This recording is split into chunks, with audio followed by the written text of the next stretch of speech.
विगत दिनों कोंटा में आए बाढ़ ने जमकर तबाही मचाई। लोग सोच भी नहीं पाए थे कि बाढ़ इतनी ज़बरदस्त तरीके से आ जाएगा। आपको बता दें, कोंटा का लगभग 80% भाग डूब गया था।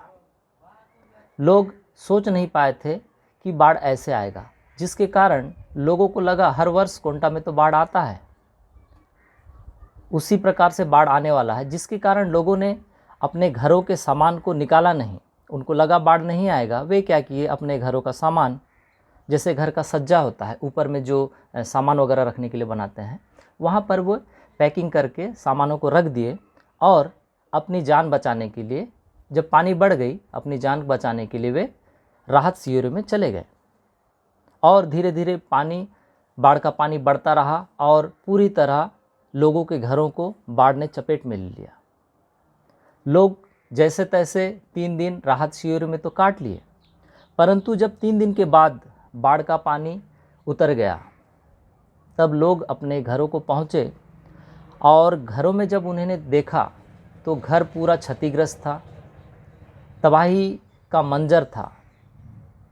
घर के जो सामान थे वो पूरे ख़राब हो चुके थे, चाहे इलेक्ट्रॉनिक के सामान हो या दैनिक उपयोग के सामान हो, खाने पीने के सामान हो, या जीव जंतु जैसे बकरी, गाय, भैंस, बकरी, ये सारे लोग पालते ही थे।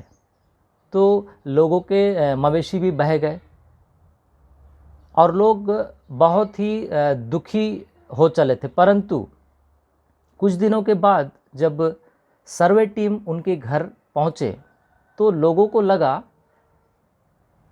कि हमारा जो माल, जो सामग्री, जो भी नुकसान हुआ है, शायद अब मुआवजे के रूप में हमको मिल जाएगा।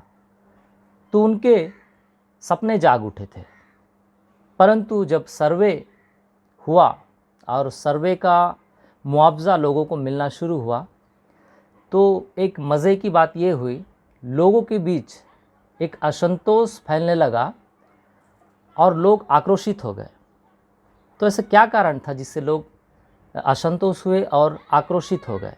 कारण ये था, लोग ऐसा बताते हैं, हमने लोगों से मिला, उनको सुना, तो वो बताते हैं कि जिनका सारा घर सामान क्षतिग्रस्त हो गया है, उनको 3,000, 3,500, 3,800, 4,000 ऐसे ही दिया जा रहा है। परंतु जिनका 2006 में घर बह गया था, वे वहाँ पर निवासरत नहीं हैं। मैं किसी व्यक्ति का नाम नहीं लेना चाहूँगा। जो 2006 से उस घर में नहीं रह रहे हैं और 2006 में उनको मुआवजा मिल चुका था, फिर उसी घर का सर्वे होता है और उसी घर के मालिक को लगभग 98,000 रुपया का मुआवजा राशि मिलता है। तो ऐसे में लोगों में असंतोष व्याप्त होना और आक्रोशित होना स्वाभाविक है।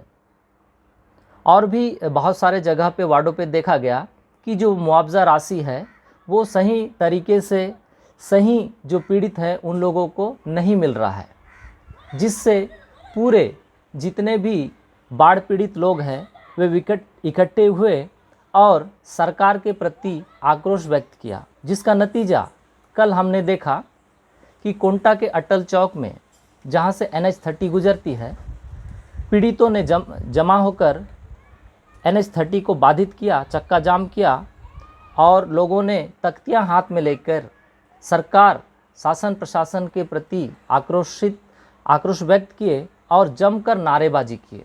और उनका आक्रोश होना भी स्वाभाविक है, क्योंकि वे पीड़ित हैं और उनको उनके हिस्से का मुआवजा मिलना चाहिए।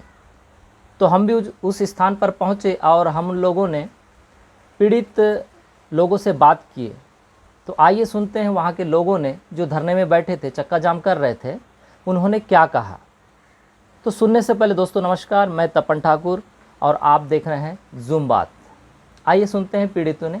कर देंगे और यहाँ पे ऐसा अंधा कानून चल रहा है, चेहरा देख देख के पैसा दे रहे हैं और गरीबों का पेट मार रहे हैं। तो क्या लग रहा है कि कितना मुआवजा आपको मिलना चाहिए?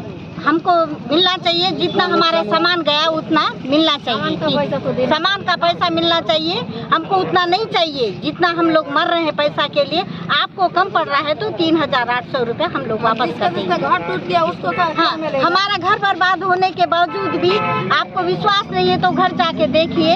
और यहाँ पे जो नहीं रह रहे हैं 2006 से हट गए हैं उन लोग को 95,000 98,000 मिल रहा है। जो वहाँ पे स्थित है उन लोग को 3,800 रुपया दिया गया। ये अंधा कानून नहीं है तो क्या है? अंधा कानून है। लोग बाढ़ पीड़ित का मुआवजा को लेकर जो आप लोग यहाँ पे आंदोलन कर रहे हैं, क्या कुछ हुआ है, क्या कुछ मांगे हैं सरकार से जो आप लोग आंदोलन कर रहे हैं? हम तो मांगे हैं बस घर जमीन हमको बना के दो बोल के मांगे हैं। तो कितना आप लोग को मुआवजा मिला है? 2,800 मिला है, किसको 3,800 मिला है। वो सब मिलेगा तो हमको कुछ लाभ नहीं आएगा ना। हमारा जितना सामान गया उससे कोई नुकसान हुआ समय भी भरपाव नहीं है। वो पैसे आधा का आधा भी काम नहीं आएंगे वो पैसे। चावल का पैसा? हाँ, चावल का भी नहीं आता वो। तो आप लोग को कैसे पता चला कि 3,800 रुपया गिरा है? मतलब जो बैंक में जाके देखे है ना तो उतना गिरा है तो जाके देख। आप लोग के अकाउंट में डल गया? मेरा में नहीं डाला है लेकिन बगल वाला का में डाला है। सबका उतना ही डालेंगे, वो कल लिस्ट भी बताए हैं। मुर्दाबाद मुर्दाबाद मुर्दाबाद, कांग्रेस पार्टी मुर्दाबाद मुर्दाबाद मुर्दाबाद। बाढ़ पीड़ितों को मुआवजा दिया जाए, दिया जाए, दिया जाए। बाढ़ पीड़ितों को मुआवजा दिया जाए, दिया जाए, दिया जाए। बाढ़ पीड़ितों को मुआवजा दिया जाए, दिया जाए, दिया जाए। भ्रष्ट प्रशासन मुर्दाबाद मुर्दाबाद मुर्दाबाद। भूपेश सरकार मुर्दाबाद मुर्दाबाद मुर्दाबाद। भूपेश बघेल होश में आओ, होश में आओ, होश में आओ। तो देखा आप लोगों ने, जो धरने पे बैठे हैं, चक्का जाम कर रहे हैं, वे लोग कितने आक्रोशित हैं और सरकार प्रशासन से कितने नाराज़ हैं। वे मुआवजे की मांग तो सही मुआवजे की मांग तो कर रहे हैं, परंतु उसमें से कुछ महिलाएं ये भी कह रही हैं कि हमें मुआवजा के साथ साथ सरकार विस्थापित करे। हम कोंटा, डोंडरा, इंजरम और जितने भी ग्राम पोलारम डैम की चपेट में आ रहे हैं उनको सरकार विस्थापित करे, हमें जगह के बदले जगह दे और घर के बदले पैसे दे। हम वहाँ चले जाएंगे क्योंकि हर वर्ष यह पानी, यह बाढ़ आने वाला है पोलारम प्रोजेक्ट की वजह से। और अगर नहीं देती है तो हम खुद को असुरक्षित महसूस कर रहे हैं। और जब यह घटना घट रही थी, यह आंदोलन चल रहा था, यह चक्का जाम चल रहा था, तो यह घटना सुकमा जिला कलेक्टर श्री एस हरीश के कानों तक पहुंची और उन्होंने पूरी घटना को संज्ञान में लेते हुए क्या कहा, आइए सुनते हैं। कुछ जगह में कुछ लोगों को शिकायत मिला था कि कुछ लोग जो पात्रता नहीं है उनको कुछ ज़्यादा पैसा का सैंक्शंस हुआ है और अपात्र व्यक्ति को भी सैंक्शंस हुआ है करके उसको फिर से वेरीफाई करने के लिए मैंने बोला हूँ एसडीएम को कि जहाँ जहाँ मान लीजिए पूर्ण क्षति घर का हुआ है लेकिन उस घर में कोई नहीं रह रहा होगा, पुराना घर होगा, टूटा होगा, उसी को तो वैसे नहीं होना चाहिए, तो उसको फिर से चेक करवाने के लिए बोला हूँ। सो दैट उसका इशूज़ मान लीजिए उसका गलती हुआ तो फिर उसको चेंज करेंगे और जो भी गलत सर्वे किया है फिर उसके विरुद्ध भी कार्रवाई होगा। और बाकी जो कम मुआवजे की शिकायत है वो जो शासन का जो पात्रता जितना बनती है उतना मुआवजा सभी को हम देने के लिए ही हम केस बना रहे हैं और जो जितना पात्रता बनता है उतना मुआवजा देना चाहिए।